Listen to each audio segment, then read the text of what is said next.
Hello student, welcome to our YouTube channel commerce proficiency. आज की class में सभी एडजस्टमेंट को एक ही क्लास के अंदर कवर करेंगे। ये लास्ट क्लास रहेगी इस चैप्टर की, इसी के साथ ये चैप्टर कंप्लीट हो जाएगा। लास्ट क्लास में हमने कवर किया था कंसेप्ट एडजस्टमेंट की। अगर गुड्स को सेल किया जाता है अप्रूवल यानी कि रिटर्न बेस के ऊपर, तो कैसे उसका ट्रीटमेंट किया जाता है विद एग्जाम्पल हमने कवर किया कंसेप्ट को। अगर अभी तक आपने लास्ट क्लासेस नहीं देखी, देखिए ताकि आपकी स्टडी में कंसिस्टेंसी बनी रहे। अगर अभी तक आपने मेरे यूट्यूब चैनल कॉमर्स प्रोफिशिएंसी को सब्सक्राइब नहीं किया, सब्सक्राइब कीजिए और बेल आइकन जरूर प्रेस कीजिए ताकि जब भी मैं न्यू वीडियोस अपलोड करूं सबसे पहले नोटिफिकेशन आपके पास है। आप वीडियोस को देखें और आपकी स्टडी बूस्टअप हो।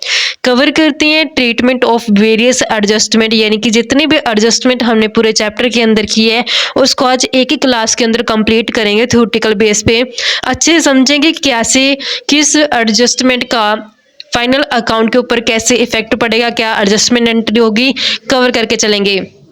सबसे पहले एडजस्टमेंट एंट्री आते हैं क्लोजिंग स्टॉक को लेकर के। क्लोजिंग स्टॉक क्या होता है कि कई बार जितना हमारे पास स्टॉक होता है गुड्स का वो सेल नहीं होता है अकाउंटिंग पीरियड के दौरान, तो अकाउंटिंग पीरियड के एंड में जो गुड्स अनसोल्ड रह जाती हैं, जो गुड्स सेल नहीं हो पाती, उसे क्लोजिंग स्टॉक बोला जाता है।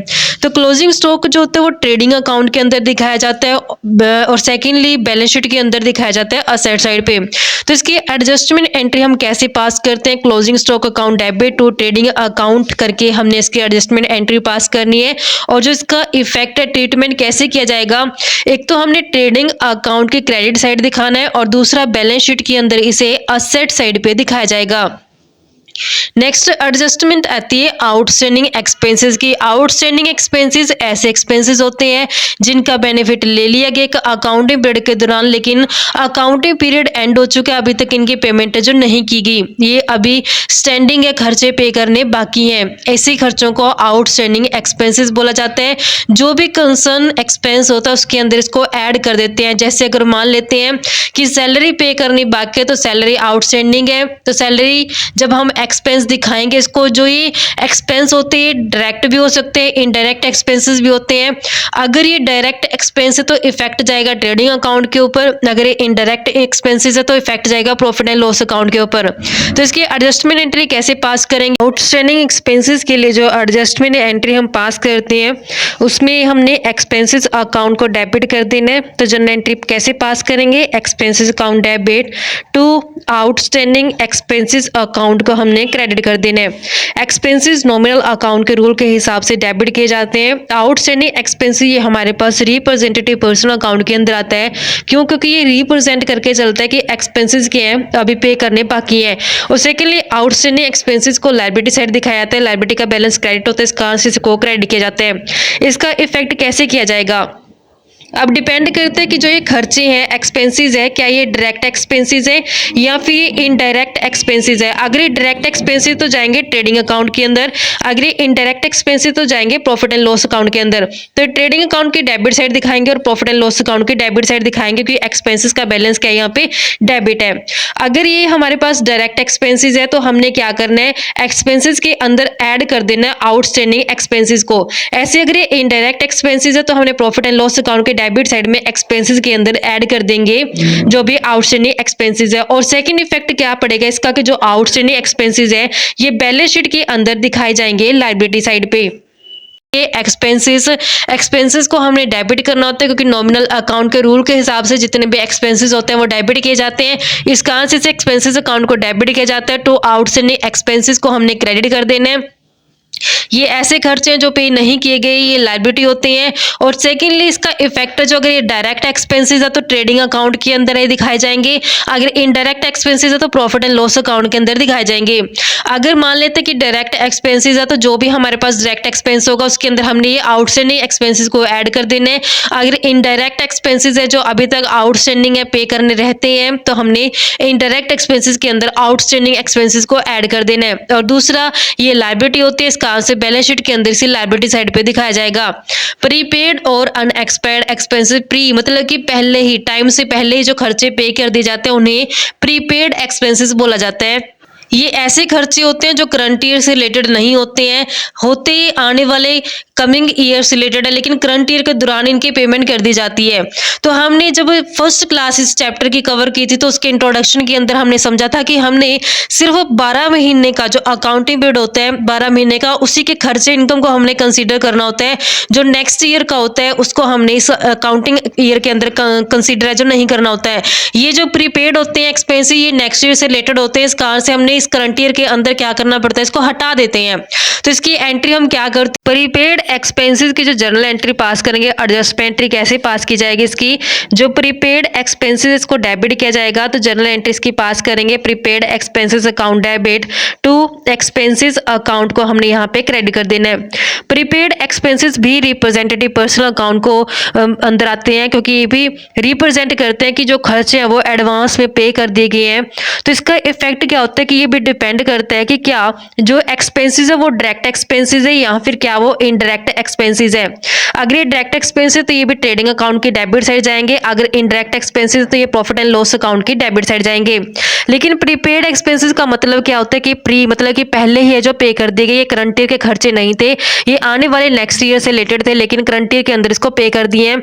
तो हमने इसको क्या कर देना है, हटा देना है। अब करंट ईयर के अंदर जब भी हमने इसको दिखाना है, अगर ट्रेडिंग अकाउंट के अंदर दिखाएगा तो ट्रेडिंग अकाउंट में से माइनस कर देंगे, प्रॉफिट एंड लॉस अकाउंट के अंदर दिखाएगा तो प्रॉफिट एंड लॉस अकाउंट के अंदर इसको माइनस कर देंगे, जो भी एक्सपेंसेस होंगे उसमें से।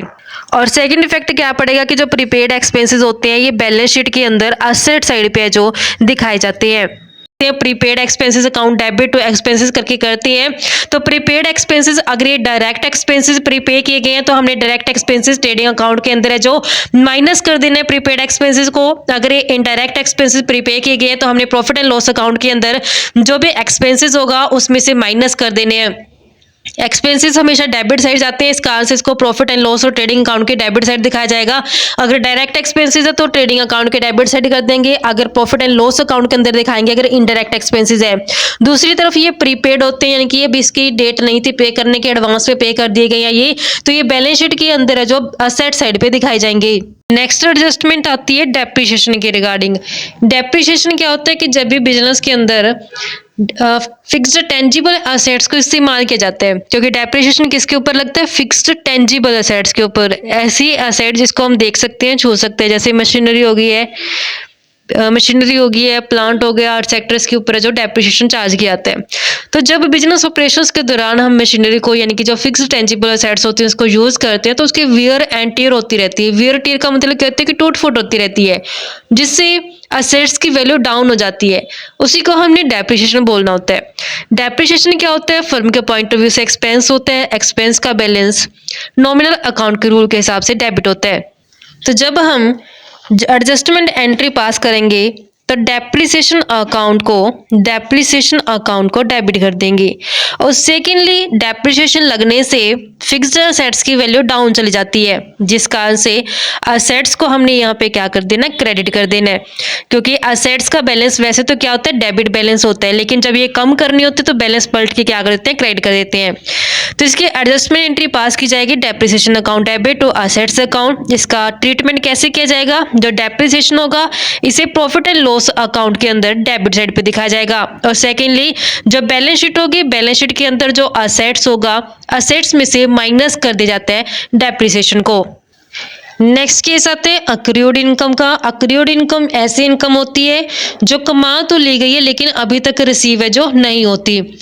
ऐसी इनकम जो कमाई गई अकाउंटिंग पीरियड के दौरान लेकिन अभी तक रिसीव नहीं हुई।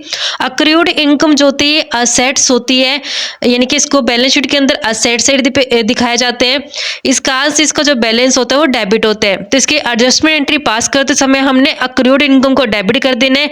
इनकम नॉमिनल अकाउंट के रूल के हिसाब से क्रेडिट की जाती है, इस कारण से इनकम को हमने क्रेडिट कर देना है। तो जब हम इसकी एडजस्टमेंट एंट्री पास करेंगे तो अक्रूड इनकम अकाउंट डेबिट हो जाएगा, टू इनकम अकाउंट को क्रेडिट कर देंगे। ये इनकम है, इस कारण से प्रॉफिट एंड लॉस अकाउंट के अंदर इसे क्रेडिट साइड पे दिखाया जाएगा और सेकेंडली बैलेंस शीट के अंदर इसे असेट साइड पे दिखाएंगे। नेक्स्ट आते हैं अनअर्न्ड इनकम। ऐसी इनकम जो एडवांस में रिसीव होगी है, यानी कि अभी तक कमाई नहीं गई है, पहले ही रिसीव हो गए, एडवांस में रिसीव हो गई है, तो ऐसी इनकम जो होती है वो लायबिलिटी बन जाती है, क्योंकि जब कमाई नहीं है, एडवांस में रिसीव हो गई है, तो इस कारण से ये फर्म के पॉइंट ऑफ व्यू से लायबिलिटी बन जाएगी। लायबिलिटी का बैलेंस क्रेडिट होता है, इस कारण से हमने अनअर्न्ड इनकम को क्या कर देना, क्रेडिट कर देना है। तो इसकी एडजस्टमेंट एंट्री कैसे पास करेंगे, इनकम अकाउंट डेबिट तो अनअर्न्ड इनकम अकाउंट को क्रेडिट कर देंगे। ये इनकम ऐसी है जो अकाउंटिंग पीरियड के दौरान कमाई नहीं की लेकिन पहले से रिसीव हो चुकी है। अब ये इस अकाउंटिंग पीरियड की इनकम तो है नहीं, तो क्या करेंगे, फिर इसको हटा देंगे, डिडक्ट कर देंगे। जब भी हमने प्रॉफिट एंड लॉस अकाउंट के क्रेडिट साइड पे इनकम दिखानी है, जो भी कंसर्न इनकम होगी उसमें से हमने अनअर्न्ड इनकम को माइनस कर देना है और सेकेंडली इसको बैलेंस शीट के अंदर लायबिलिटी साइड पे दिखाया जाएगा। नेक्स्ट केस आते हैं इंटरेस्ट ऑन कैपिटल का। जब प्रोप्राइटर द्वारा कैपिटल इन्वेस्ट की जाती है बिजनेस में, तो प्रोप्राइटर ने क्या किया, कैपिटल इन्वेस्ट कर दी बिजनेस ने, तो बिजनेस क्या करेगा, इस कैपिटल के ऊपर इंटरेस्ट पे करेगा, इंटरेस्ट ऑन कैपिटल। तो बिजनेस के पॉइंट ऑफ व्यू से इंटरेस्ट ऑन कैपिटल क्या हो जाएगा, एक्सपेंस हो जाएगा।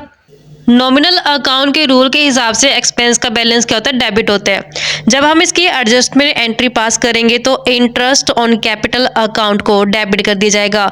वहीं दूसरी तरफ जो कैपिटल होती है वो प्रोप्राइटर द्वारा लगाई जाती है बिजनेस में, तो उसको इंटरेस्ट क्या हो रहा है, मिल रहा है, यानी कि प्रोप्राइटर को इंटरेस्ट ऑन कैपिटल रिसीव हो रहा है, तो प्रोप्राइटर के पॉइंट ऑफ व्यू से क्या ये गेन है, तो जिससे उसके कैपिटल का बैलेंस बढ़ जाएगा, जिस कारण से कैपिटल अकाउंट को हमने क्या कर देना है, क्रेडिट कर देना है। क्योंकि कैपिटल कहाँ दिखाई जाती है, बैलेंस शीट के अंदर, लायबिलिटी साइड पे। लायबिलिटी का बैलेंस क्या होता है, क्रेडिट होता है, इस कारण से कैपिटल अकाउंट को यहाँ पे क्रेडिट कर दिया जाता है। इसका इफेक्ट क्या पड़ेगा, कैसे इसका ट्रीटमेंट किया जाएगा फाइनल अकाउंट्स के अंदर।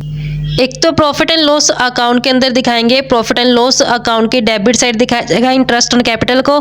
वहीं दूसरी तरफ बैलेंस शीट के अंदर लायबिलिटी साइड पे कैपिटल के अंदर ऐड कर दिया जाएगा इंटरेस्ट ऑन कैपिटल को। नेक्स्ट एडजस्टमेंट आती है इंटरेस्ट ऑन ड्राइंग के रिगार्डिंग। इंटरेस्ट ऑन ड्राइंग के केस में क्या होता है कि जैसे एक तरफ प्रोप्राइटर है और दूसरी तरफ बिजनेस है, तो जब प्रोप्राइटर बिजनेस से या तो गुड्स या फिर कैश विदड्रॉ कर लेता है अपने पर्सनल यूज के लिए, उसे बोलते हैं ड्राइंग। तो जब प्रोप्राइटर ने कैपिटल के ऊपर इंटरेस्ट लिया है तो फिर ड्राइंग के ऊपर इंटरेस्ट पे भी करना चाहिए। तो प्रोप्राइटर क्या करेगा, जिसने बिजनेस से अपने पर्सनल यूज के लिए गुड्स या कैश विदड्रॉ की है, वो ड्राइंग है तो उस ड्राइंग के ऊपर क्या करेगा, इंटरेस्ट पे करेगा। तो यहाँ पे प्रोप्राइटर पे करेगा इंटरेस्ट किसको, बिजनेस को। तो बिजनेस को क्या हो रहा है, ये इंटरेस्ट मिल रहा है ड्राइंग के ऊपर, तो बिजनेस के पॉइंट ऑफ व्यू से क्या हो जाएगा, इंटरेस्ट ऑन ड्राइंग गेन हो जाएगा। नॉमिनल अकाउंट के रूल के हिसाब से गेन को हम क्या करते हैं, क्रेडिट करते हैं। तो टू इंटरेस्ट ऑन ड्राइंग को हमने क्रेडिट कर देना है जब एडजस्टमेंट एंट्रीज की पास की जाएगी। वहीं सेकेंडली जो इंटरेस्ट ऑन ड्राइंग प्रोप्राइटर ने पे किया, तो प्रोप्राइटर के पॉइंट ऑफ व्यू से क्या ये एक्सपेंसेस है, जिस कारण से प्रोप्राइटर अपने कैपिटल में से माइनस कर देगा। तो इसके लिए एडजस्टमेंट एंट्री क्या पास की जाएगी, ड्राइंग अकाउंट डेबिट हो जाएगा, drawing account debit to interest on drawing के नाम से। अब इसका इफेक्ट क्या पड़ेगा, प्रॉफिट एंड लॉस अकाउंट की क्रेडिट साइड जाती है जो इनकम आती है, और वहीं सेकेंडली बैलेंस शीट के अंदर लायबिलिटी साइड पे जब कैपिटल दिखाई जाएगी तो कैपिटल के अंदर जो ये इंटरेस्ट ऑन ड्राइंग है ये माइनस कर दिया जाएगा इंटरेस्ट ऑन ड्राइंग को। यानी जब हम इसको बैलेंस शीट के अंदर दिखाएंगे लायबिलिटी साइड पे, तो कैसे दिखाएंगे, जब हम कैपिटल दिखाएंगे, कैपिटल में से हम लेस करते होते हैं ड्राइंग प्लस उसका इंटरेस्ट ऑन ड्राइंग दोनों ही ऐड करके हमने क्या कर देना, कैपिटल में से माइनस कर देना है। नेक्स्ट केस आते हैं इंटरेस्ट ऑन लोन, यानी कि लोन है जो फर्म द्वारा लिया गया है किसी पर्सन से। जब फर्म द्वारा लोन लिया जाता है किसी पर्सन से या फिर बैंक से लोन लिया गया, फर्म ने क्या किया, लोन लिया यानी कि बोरो किया गया, पैसा किसी से उधार ले लिया, तो फर्म क्या करेगी, इस लोन के ऊपर इंटरेस्ट पे करेगी, क्योंकि फ्री में तो कोई पैसा देगा नहीं, तो इंटरेस्ट ऑन लोन फर्म द्वारा पे किया जाएगा। तो फर्म के पॉइंट ऑफ व्यू से इंटरेस्ट ऑन लोन क्या हो जाएगा, एक्सपेंस हो जाएगा। एक्सपेंस को नॉमिनल अकाउंट के रूल के हिसाब से क्या करेंगे, डेबिट करेंगे। तो एडजस्टमेंट एंट्री पास करते समय interest on loan account debit हो जाएगा, टू लोन अकाउंट को यहाँ पे हमने क्रेडिट कर देना है। इसका इफेक्ट क्या पड़ेगा, इंटरेस्ट ऑन लोन एक्सपेंसेस है, प्रॉफिट एंड लॉस अकाउंट की डेबिट साइड दिखाया जाएगा। वहीं सेकेंडली इसका जो इफेक्ट पड़ेगा कि जब हमने बैलेंस शीट के अंदर लायबिलिटी साइड पे लोन दिखाना है, तो लोन के अंदर इंटरेस्ट ऑन लोन को ऐड कर देंगे। नेक्स्ट केस आता है फर्दर बैड डेट का। फर्दर बैड डेट यानी कि बैड डेट का मीनिंग होता है ऐसे डेटर्स जिनसे पैसा रिकवर नहीं होगा, उन्हें बैड डेट कहा जाता है। फर्दर बैड डेट क्या मतलब है कि ऑलरेडी बैड डेट था, उसके अलावा एडजस्टमेंट के अंदर और बैड डेट हो चुके हैं, पैसा और है जो डूब चुका है, रिकवर है जो नहीं होगा। उस केस में कैसे हम जर्नल एंट्री पास करेंगे? जो बैड डेट होता है उसको डेबिट कर देंगे। जब पैसा डूब जाता है, डेटर्स पैसा नहीं देते हैं, जिससे हमारे पास डेटर्स कम हो जाते हैं, तो डेटर्स हमने क्या कर देना, कम कर देना, to sundry debtors account credit कर देंगे। तो इसके लिए एडजस्टमेंट एंट्री पास की जाएगी, bad debt account debit to sundry debtors account का हमने क्रेडिट कर देना है। इसका इफेक्ट क्या पड़ेगा कि जब हमने प्रॉफिट एंड लॉस अकाउंट के अंदर बैड डेट दिखाएंगे जो ऑलरेडी ट्रायल बैलेंस के अंदर गिवन होता है, तो उन्हीं बैड डेट के अंदर ऐड कर देना है ये जो फर्दर बैड डेट हो चुकी है। और सेकेंडली जो डेटर्स थे, अब डेटर्स में से क्या कर देंगे, फर्दर बैड डेट को माइनस कर देंगे, क्योंकि ये ऐसा पैसा जो अब रिकवर नहीं होगा, जिस कारण से हम बैलेंस शीट के अंदर जब असेट साइड पे डेटर्स दिखाएंगे तो डेटर्स में से माइनस कर देंगे जो फर्दर बैड डेट हो चुके हैं। नेक्स्ट केस आता है प्रोविजन फॉर डाउटफुल डेट का। कई बार फर्म को ये डाउट रहता है कि जितने टोटल डेटर्स है वो सभी पैसा उनसे रिकवर नहीं होगा, उससे पहले ही क्या करते हैं, कुछ डाउट रहता है कि 4% या 5% डेटर्स है जो उनका अमाउंट रिकवर नहीं होगा, तो उसके लिए प्रोविजन है जो ऑलरेडी क्रिएट कर लिया जाता है करंट ईयर के दौरान। तो इसके लिए प्रोविजन फॉर डाउटफुल डेट जो क्रिएट करते हैं, तो इसका इफेक्ट क्या पड़ता है, प्रॉफिट एंड लॉस के अकाउंट के अंदर इसको हमने हटा देना होता है, डेबिट करना होता है। क्योंकि प्रोविजन फॉर डाउटफुल डेट में क्या मतलब होता है कि हमें डाउट है, फर्म को डाउट है कि ये डेटर से पैसा रिकवर नहीं होगा, उसके लिए पहले से करंट ईयर के अंदर क्या कर लिया, प्रोविजन क्रिएट कर लिया है। क्योंकि ये प्रोविजन क्रिएट कहते हैं कोई 4% से कोई 5%, कोई 2%, तो इसका डिफाइन परसेंटेज नहीं होता, जितना डाउट रहता है उतना उसके ऊपर प्रोविजन क्रिएट कर लिया जाता है डेटर्स के ऊपर। तो इसके लिए एडजस्टमेंट पास की जाती है profit and loss account debit to provision for doubtful debt account के नाम से। जिसका इफेक्ट क्या पड़ेगा कि प्रॉफिट एंड लॉस अकाउंट के अंदर है जब हम डेबिट साइड पे बैड डेट दिखाएंगे तो बैड डेट के अंदर प्रोविजन फॉर डाउटफुल डेट को ऐड कर देंगे। वहीं दूसरी तरफ बैलेंस शीट के अंदर असेट साइड पे हमने डेटर्स में से, बैलेंस शीट के अंदर असेट साइड में जब हम डेटर दिखाएंगे उसमें से माइनस कर दिया जाएगा। नेक्स्ट केस आता है provision for discount on debtor. Provision for discount on debtor का मतलब क्या होता है कि जो गुड डेटर्स होते हैं, गुड डेटर का मतलब क्या होता है, ऐसे डेटर जो टाइमली पेमेंट कर देते हैं अपने पैसे की, उसको लिए क्या करते हैं, फर्म डिस्काउंट दे देते हैं, उनको छूट दे देते हैं कि ठीक है कि आपको 2% 3% छूट दे दी है क्योंकि आपने टाइमली पैसा पे कर दिया। उसके लिए provision for discount on debtor create किया जाता है। ध्यान रखना बच्चों, ये जो डिस्काउंट दिया जाता है ये गुड डेटर को दिया जाता है। गुड डेटर वो जो टाइमली पेमेंट कर देते हैं अपने पैसे की। तो इसका इफेक्ट क्या पड़ता है कि प्रॉफिट एंड लॉस अकाउंट को डेबिट कर दिया जाता है, to provision for discount on debtor को हमने क्रेडिट कर देना है। इसको लिए अलग से हमने प्रॉफिट एंड लॉस अकाउंट के अंदर सेपरेट आइटम करके इसको डेबिट साइड पे प्रॉफिट एंड लॉस अकाउंट के अंदर दिखाएंगे provision for discount on debtor के नाम से। वहीं दूसरी तरफ जब हमने बैलेंस शीट के अंदर असेट साइड पे डेटर दिखाना है तो उस डेटर्स में से माइनस कर दिया जाएगा। जब हम बैलेंस शीट के अंदर असेट साइड पे डेटर दिखाएंगे तो डेटर में से माइनस कर देंगे provision for discount on debtors को। नेक्स्ट आते हैं abnormal loss of stock. Abnormal loss का मतलब क्या होता है कि देखिए नाम से क्लियर है, एबनॉर्मल यानी कि नॉर्मल नहीं, ये एबनॉर्मल है। एबनॉर्मल का मतलब क्या है कि ये जब एक ह्यूमन बीइंग नेग्लिजेंस करता है यानी कि एक इंसान की लापरवाही के कारण जो नुकसान हो जाता है उसे एबनॉर्मल लॉस बोलते हैं।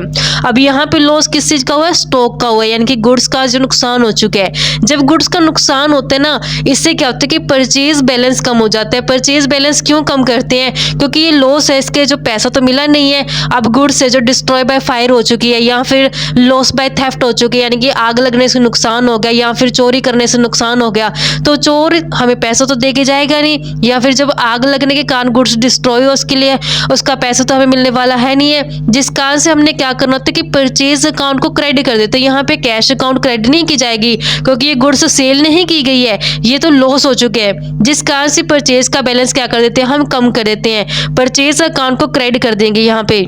क्योंकि जब गुड्स को परचेज करके लेके आते हैं, परचेज एक्सपेंसेस होते हैं, नॉमिनल अकाउंट के रूल के हिसाब से हमने एक्सपेंसेस को डेबिट किया होता है। लेकिन यहाँ पे क्या कर रहे हैं, हमने लॉस दिखाना है किसका, स्टॉक का। एबनॉर्मल लॉस हो चुका है स्टॉक का, तो इस कारण से परचेज को क्या करेंगे, कम करेंगे।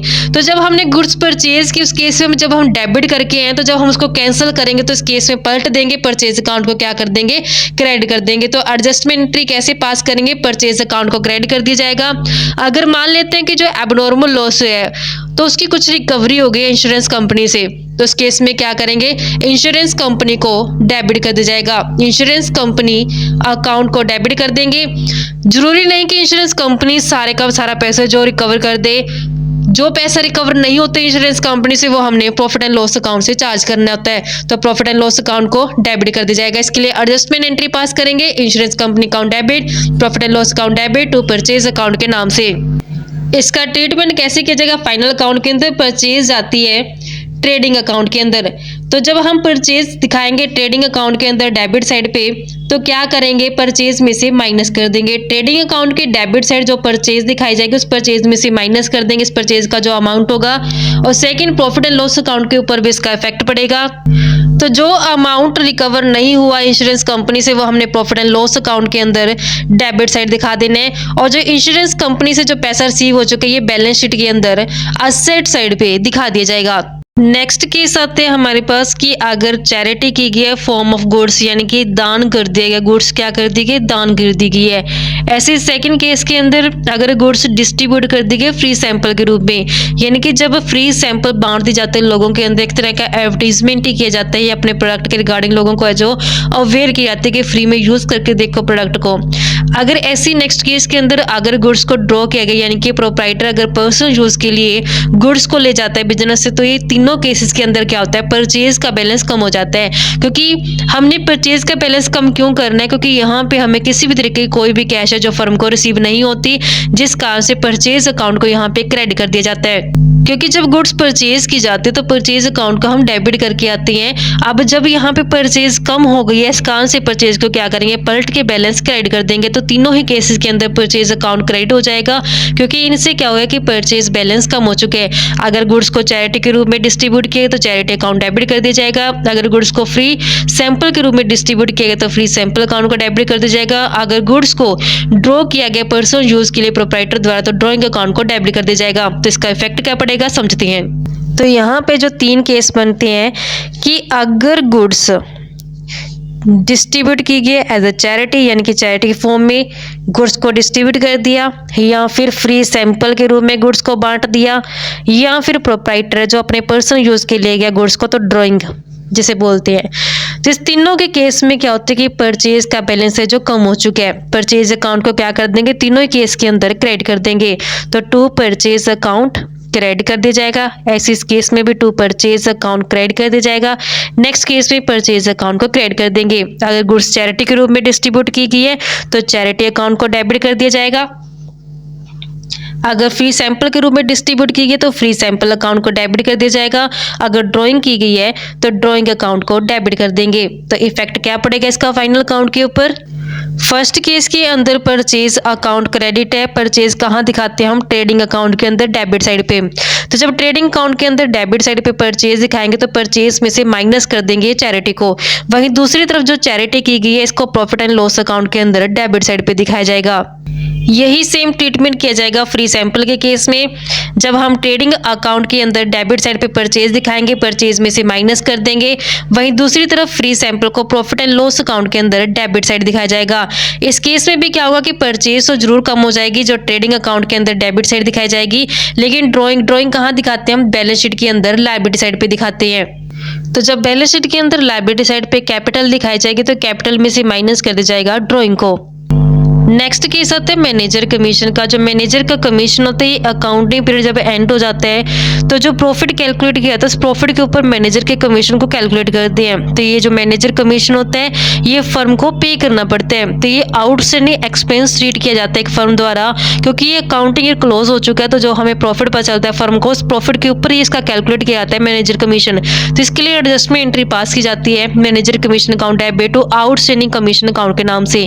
जो ये हमारे पास मैनेजर कमीशन होता है ये प्रॉफिट एंड लॉस अकाउंट के अंदर डेबिट साइड पे दिखाए जाते हैं, वहीं दूसरी तरफ इसको बैलेंस शीट के अंदर लायबिलिटी साइड पे दिखाते हैं। एक तो हमने क्या किया, मैनेजर कमीशन को प्रॉफिट एंड लॉस अकाउंट के अंदर डेबिट साइड दिखा दिया, दूसरा बैलेंस शीट के अंदर लायबिलिटी साइड पे इसको दिखा दिया गया, क्योंकि ये आउटस्टैंडिंग कमीशन है। आउटस्टैंडिंग कमीशन क्या होती है, लायबिलिटी होती है, बैलेंस शीट के अंदर लायबिलिटी साइड जाएगा। नेक्स्ट केस आता है कि गुड्स सेल कर दिए लेकिन भूल गया उसको रिकॉर्ड करना, तो कोई बात नहीं, अब रिकॉर्ड कर दिया जाएगा। कैसे रिकॉर्ड करेंगे? सेल्स जो होती है इनकम होती है, नॉमिनल अकाउंट के रूल के हिसाब से इनकम का बैलेंस होता है क्रेडिट, इसका आंसर सेल्स अकाउंट को क्रेडिट कर देंगे जब गुड्स सेल की गए क्रेडिट पे, जिससे डेटर्स अराइज हो जाते हैं। डेटर्स पर्सनल अकाउंट के अंदर भी आते हैं और सेकेंडली डेटर्स असेट्स होती हैं, असेट्स का बैलेंस क्या होता है? डेबिट होता है। तो इसकी जो एडजस्टमेंट एंट्री होती है debtors account debit to sales account के नाम से दिखाएंगे। इसका इफेक्ट क्या पड़ेगा कि जो सेल्स होती है ट्रेडिंग अकाउंट के अंदर क्रेडिट साइड पे दिखाई जाती है, तो इसको ऐड कर देंगे ट्रेडिंग अकाउंट के अंदर क्रेडिट साइड पे। और सेकेंडली डेटर जो होते हैं ये बैलेंस शीट के अंदर असेट साइड पे दिखाए जाएंगे। नेक्स्ट केस के अंदर कि गुड्स परचेज की गई लेकिन ओमिट मतलब भूल गए उसको रिकॉर्ड करना, तो अब इसको रिकॉर्ड कर देंगे। परचेज एक्सपेंस होती है, नॉमिनल अकाउंट के रूल के हिसाब से एक्सपेंस को डेबिट किया जाता है जब क्रेडिट परचेज करते हैं, उससे क्रेडिटर्स अराइज हो जाती हैं, जिस कारण से क्रेडिटर्स अकाउंट को क्रेडिट कर दिया जाएगा। परचेज ट्रेडिंग अकाउंट के अंदर डेबिट साइड दिखाई जाती है, तो डेबिट साइड जब हम ट्रेडिंग अकाउंट के अंदर परचेज को दिखाएंगे तो उसमें ऐड कर दिया जाएगा। सेकेंडली क्रेडिटर्स बैलेंस शीट के अंदर लायबिलिटी साइड पे दिखाए जाएंगे, जब हम बैलेंस शीट के अंदर लायबिलिटी साइड पे क्रेडिटर्स को दिखाएंगे उसके अंदर ऐड कर दिया जाएगा इन क्रेडिटर्स को। लास्ट केस आते हैं sale of goods on approval base, जो कि हमने लास्ट क्लास के अंदर कवर भी किया था डिटेल में कंसेप्ट विद एग्जांपल, कि कई बार क्या होता है कि गुड्स सेल कर दी जाती है फर्म द्वारा अप्रूवल यानी कि रिटर्न बेस के ऊपर। जब गुड्स सेल की जाती है अप्रूवल यानी कि रिटर्न बेस पे, उस केस में क्या होता है कि कब इसको एक्चुअल सेल रिकॉर्ड करें, कब इसको एक्चुअल सेल रिकॉर्ड ना करें। मान लेते हैं कि अकाउंटिंग पीरियड का एंड हो चुका है, अभी तक कस्टमर ने अपनी कंसेंट नहीं दी, यानी कि कस्टमर ने अपनी सहमति नहीं दी है कि वो गुड्स को उसको पसंद है या नहीं है। उस केस में क्या होता है कि जब हमने यानी कि जब फर्म ने उस गुड्स को सेल मान लिया गया होता है, तो उस केस में क्या करेंगे, जब अभी तक अकाउंटिंग पीरियड एंड हो चुका है, कस्टमर ने अपनी कंसेंट नहीं दी, तो फिर हमें जनरल एंट्री पास करनी होती है सेल को कैंसिल करने की, क्योंकि सेल जो एक्चुअल में रिकॉर्ड कर ली गई है लेकिन अकाउंटिंग पीरियड एंड होने तक अभी तक कस्टमर ने अपनी सहमति नहीं दी कि वो गुड्स को लाइक करता है, जिस कारण से क्या करेंगे, फिर सेल को कैंसिल करेंगे। सेल को कैंसिल करने के लिए एंट्री पास की जाएगी sales account debit to debtors account के नाम से। यहाँ पे सेल भी कैंसिल कर दी और डेटर्स भी कैंसिल कर दिए गए हैं। तो इसका इफेक्ट क्या पड़ेगा, जो सेल्स अकाउंट होते हैं ट्रेडिंग अकाउंट के अंदर क्रेडिट साइड दिखाया जाता है, माइनस कर दिया जाएगा। सेकेंडली डेटर्स होते हैं बैलेंस शीट के अंदर असेट साइड दिखाए जाते हैं, तो ये माइनस कर दिए जाएंगे डेटर्स में से। और सेकंड इफेक्ट क्या होता है कि जो गुड्स होती है उसका कॉस्ट प्राइस कैलकुलेट करते हैं, और उस गुड्स का जो कॉस्ट प्राइस होता है उसको क्लोजिंग स्टॉक ट्रीट करते हैं, और क्लोजिंग स्टॉक को हमने दिखाना होता है ट्रेडिंग अकाउंट के अंदर क्रेडिट साइड पे और दूसरा बैलेंस शीट के अंदर असेट साइड पे। तो जी यहाँ पे इस गुड्स का कॉस्ट प्राइस आएगा तो वो हमने ट्रेडिंग अकाउंट के अंदर क्रेडिट साइड पे क्लोजिंग स्टॉक के अंदर ऐड कर देना है, वहीं दूसरी तरफ बैलेंस शीट के अंदर असेट साइड पे क्लोजिंग स्टॉक के अंदर ऐड कर देंगे। तो इस तरीके से इसका जो फाइनल ट्रीटमेंट किया जाएगा। इसी के साथ हमारी जितनी भी एडजस्टमेंट कंप्लीट होती हैं, आई होप कि आपको कंप्लीट एडजस्टमेंट क्लियर हो चुकी हैं। हमने हर एक एडजस्टमेंट पूरे चैप्टर के अंदर डिटेल में विद एग्जांपल्स कवर की हुई है, आई होप कि आपको क्लियर हो गई है। इसी के साथ ये चैप्टर कंप्लीट होता है। नेक्स्ट क्लास में कवर करेंगे एक नया चैप्टर इनकम्प्लीट रिकॉर्ड्स वाला है। ऐसी रेगुलर क्लासेस के लिए आप मेरे यूट्यूब चैनल कॉमर्स प्रोफिशिएंसी को सब्सक्राइब, लाइक और शेयर करें, बेल आइकन जरूर प्रेस करें ताकि जब भी मैंने वीडियोस अपलोड करूं सबसे पहले नोटिफिकेशन आपके पास जाए, आप वीडियोस को देखकर आपकी स्टडी बूस्ट अप हो।